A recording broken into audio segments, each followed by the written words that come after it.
Dude, we're doing 300 to 500 miles a day. Oh, no! Anything can happen in that amount of time. I never felt comfortable at all. There's so many things going through your head. I need help out there, so I was losing it. We human beings, we have emotions, and if we didn't have emotions, we wouldn't be racing. There's a lot of times you're going over blind rises, and you can go wide open if you want. It could be all over. You've got to be able to manage your story, you've got to be able to manage your race. All the goods, the bads, the wish I could have done this or done that. And I can't reiterate the importance of having a team around you. Those are the people who are going to pull you through it. Dakar is challenging. It's the hardest race in the world. A lot of hard work, but we're here.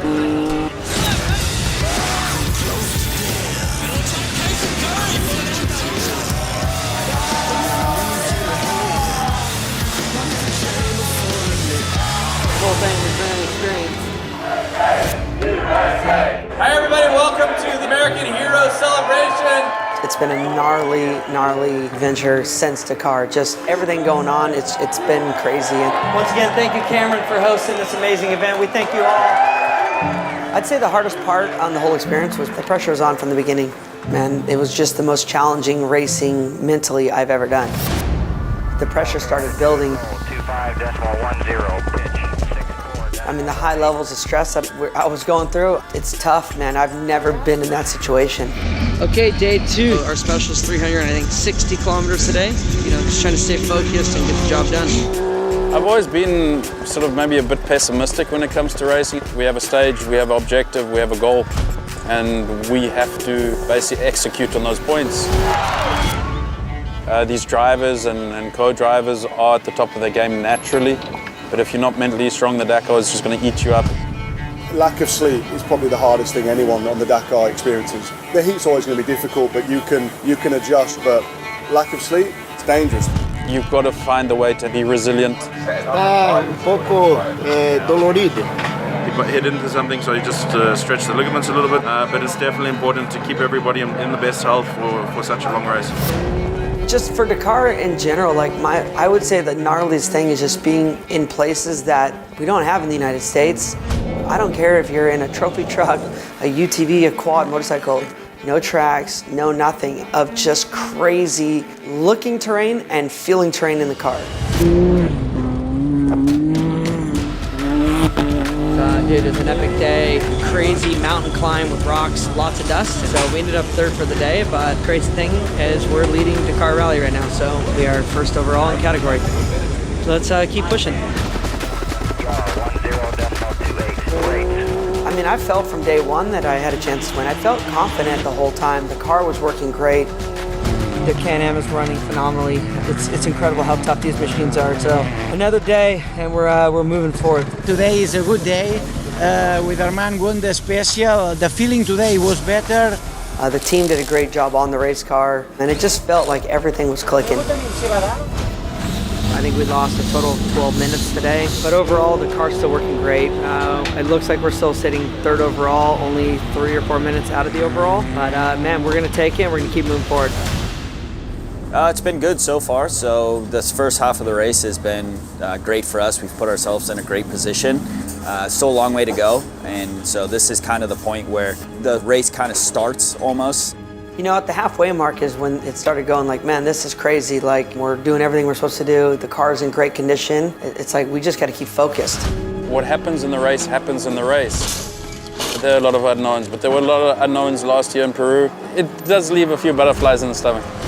We're 2nd place right now. We have 6 of the most grueling days ahead of us, and it's going to be an adventure. We're going to do whatever we can to get this thing up front.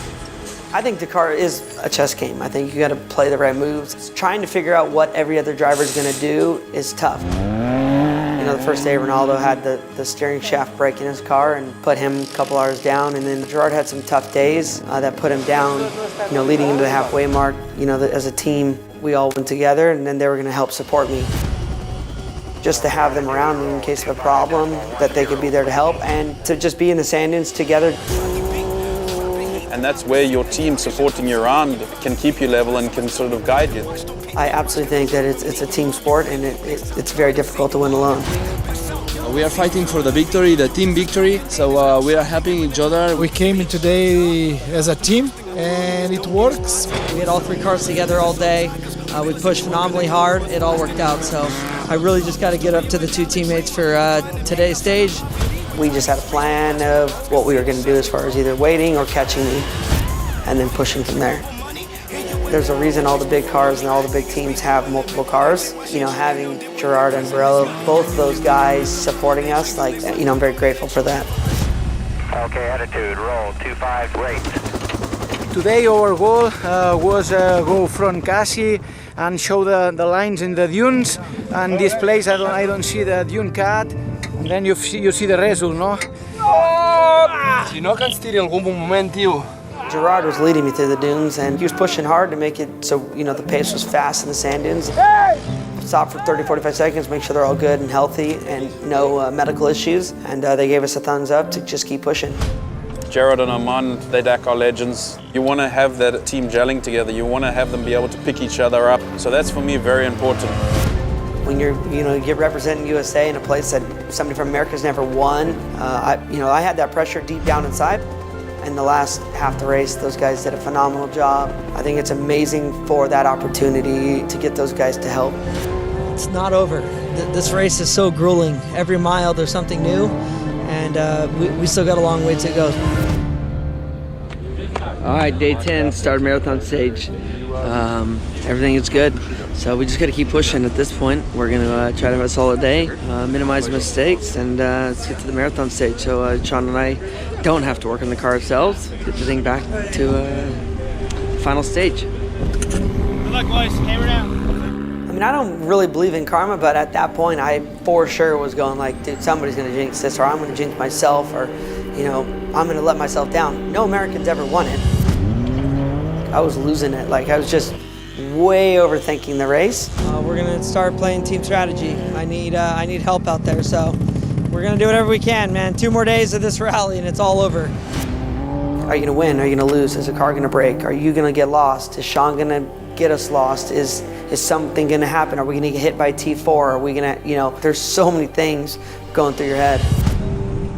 1 day to go, and my car is in great condition. This Can-Am has been phenomenal, and I'm very blessed to be driving it. Oh, we're alive! Now it's real. Oh, now it's real. It's getting there. Oh, nice man. Work. Oh, good. It's a good day. We just stuck with our teammate. We didn't push hard, but we pushed hard enough to just keep our lead where it was. So 1 more day of racing, and let's get this thing wrapped up. You look at it going like, everybody wants to win, and it's never happened, and like here I am, year 2, thinking like something's got to go. Okay, attitude, roll, 25. I think Dakar can change lives. It can launch careers, it can break careers. It's about a passion, it's about racing Dakar. As much as I hate it, and I don't see the point of it, sometimes it's part of me. For the drivers and the co-drivers, it's the ultimate race. It's the longest off-road race in the world. You win Dakar, you become a legend. Incredible ride, man. I'm blown away. This is every American dream. Did Ricky Breivik win? Yeah. 2 Americans on top, and I'm blown away, man. Just an epic experience, and I'll never forget it for sure. Oh, dude. Awesome, dude. Thank you so much. It's a pleasure. Oh my Happy God. birthday! Yeah, happy birthday! This whole thing has been an unbelievable experience, and it's still settling in, so I'm just blown away. It's such a massive team effort, and everyone behind it. It's a train rolling into town, so I'm very blessed for the opportunity and ready to get home to my family. No American has ever won a category in the history of Dakar, and now we got 2 of them. My buddy Ricky Breivik won as well. To me, it's amazing. Casey Currie! The national anthem for the U.S. has never been played on the podium, and played 2 times. Yeah, what do you think? I'm definitely glad I took this journey. I think for the rest of my life, I can reflect on what happened. What do you think, guys? Isn't it crazy? Whether I go back or not, or whatever happens in the future, I think the things that I've done in my life. Hey, Evan, listen, you want to go inside? Let's go inside. For myself, like my kids, like showing the challenges that you have to go through to get to the top. Like first, you can't be a quitter, And then if you don't try to challenge yourself, you're never going to get better.